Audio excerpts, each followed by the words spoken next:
Hey everyone, welcome back to Corporate Decoder, the place where we try to make sense of the confusing world of corporate finance. And today we are looking at a company that is essentially playing a financial shell game with itself. America's Car-Mart Incorporated, a company that finances car purchases for people often overlooked by traditional banks, has just filed a report that is a masterclass in financial engineering. They've managed to take their own receivables, essentially the money owed to them by car buyers, and turn them into new debt. It sounds complicated, and it is, so let's break down what this actually means for the company and its investors. First off, let's get the basics. America's Car-Mart Incorporated is pretty much exactly what it sounds like. They operate in the subprime auto loan market, meaning they lend money to people who might have trouble getting loans elsewhere. This is a high-risk, high-reward business. They make money on the interest and fees from these loans. Now, the big news here is a financial maneuver that happened on the 17th of December 2025. It is called a securitization transaction. Think of it like this: the company has a pile of loans, basically promises from people to pay them back over time. Instead of just waiting for that money to come in, they decided to package a big chunk of these promises, close to $285 million worth, and sell them off to a specially created entity. This entity then used those promises as collateral to issue new debt or notes to investors. This specially created entity is called ACM Auto Trust 2025-4.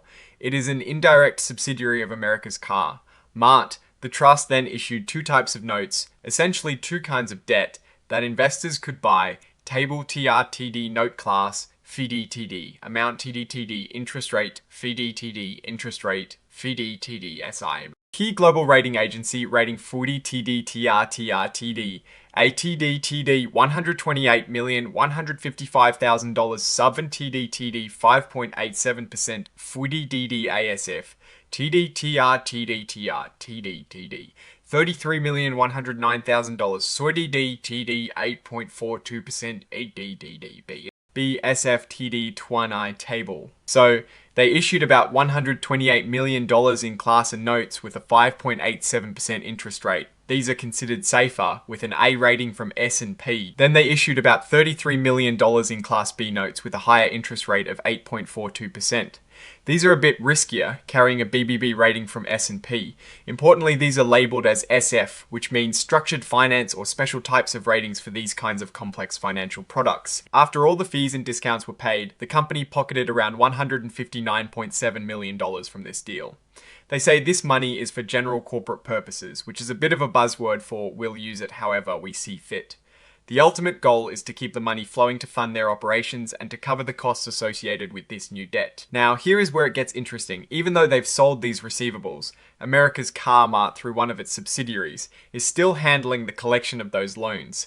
They're acting as the servicer, and they're getting paid a fee for this, which is 4.00% annually on the money still owed. This setup means they still have a hands-on role, and it's a way to generate consistent income from these packaged assets. However, they can also be fired as the servicer if they don't do their job properly. This is a crucial safeguard for the investors who bought these notes. The company also has an option to buy back these receivables later, but only if the outstanding debt on those loans drops significantly to 10% or less of the original amount, and other conditions are met. This is a way for them to get the receivables back if they become much less risky or if the market conditions change favorably. Of course, with any financial product like this, there are risks. If things go really wrong, like if the company can't make payments on these notes, the trustee, which is Deutsche Bank National Trust Company in this case, can demand that all the money owed, including principal and interest, be paid back immediately. This is the standard clause to protect the investors in case of major trouble. The company also announced this deal with a press release on the 18th of December 2025. This is standard practice to inform the public and the market about significant financial activities. Now, let's talk about what this all means. This securitization is a pretty common tool in finance, especially for companies that generate a lot of predictable income streams, like loans.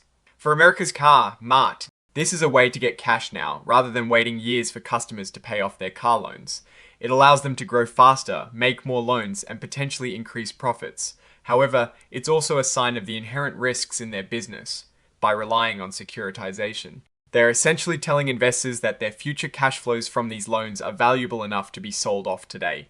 It also means they're taking on new debt, which increases their overall financial obligations. From a Warren Buffett perspective, we want to look at the underlying business, America's Car. Mart operates in a segment of the market that is either underserved or considered too risky by traditional lenders. This creates a demand for their services. The question is, can they manage the risk of defaults effectively while still making enough profit? This securitization suggests they believe they can, and that these receivables are robust enough to attract outside investment. The move to package and sell these assets also suggests a need for capital to fuel growth or to manage existing liabilities. The structure with a higher interest rate on the Class B notes and the credit enhancements like over-collateralization and reserve accounts show that the risk is being acknowledged and managed. Over-collateralization means they've put more assets into the trust than the value of the notes they've issued, acting as a buffer. The reserve account is also a cushion for unexpected issues. One thing to watch closely is the servicing fee of 4.00%. If the default rates on these underlying loans are high, this fee becomes even more critical to the company's earnings. Also, the option for the company to buy back the receivables could be a sign of confidence in their ability to manage those loans, or it could be a way to remove assets from the balance sheet if they become problematic. In conclusion, America's Car-Mart securitization transaction is a sophisticated financial maneuver designed to unlock capital and potentially accelerate growth. It highlights the opportunistic nature of their business model, but it also underscores the risks inherent in subprime lending. The company appears to be managing these risks through careful structuring of debt and ongoing involvement in servicing the loans. While this move provides immediate liquidity, the long-term success will depend on their ability to effectively manage loan performance and navigate the market's inherent volatility. What is your take on this financial strategy? Does it signal smart growth or increased risk? Let me know in the comments below. If you found this breakdown useful, please hit that like button and subscribe for more insights into the world of corporate finance. And don't forget to join our Discord community, linked in the description. Thanks for watching, and I'll see you in the next Decode.